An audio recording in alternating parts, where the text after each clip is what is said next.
Hello, I'm Mary Kromenbaker with Hamilton County Recycling and Solid Waste District.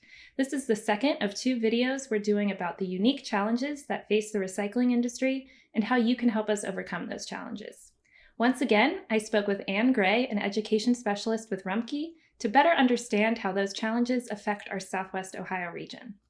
In this video, we're talking about the rise of use of certain types of materials and how that affects our recycling stream. First up is cardboard. We know that there's been a large increase in the amount of cardboard in our residential waste stream because of the rise of online shopping.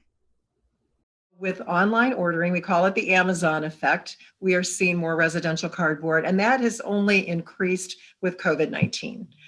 So that's one thing to consider. However, we know that we're not seeing as much of that cardboard as we should. We want to get that cardboard. So we're afraid that people are throwing it away.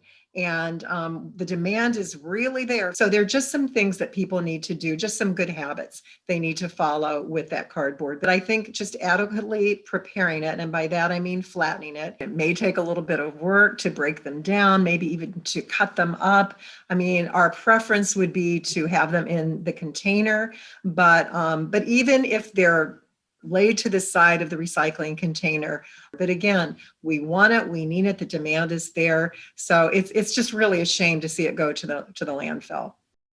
Another material type that we know has grown in use and popularity over the past decade are single-use plastics.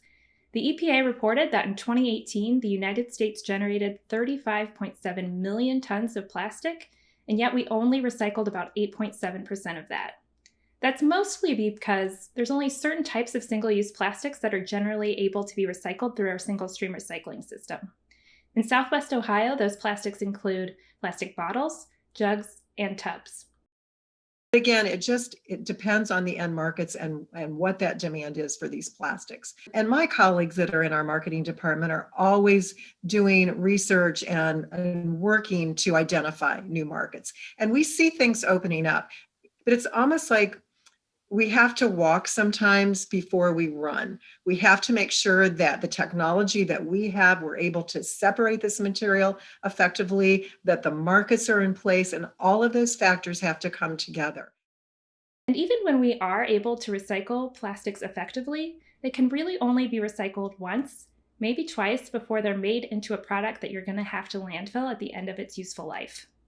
This is why it's really important to consider reducing plastic as much as possible.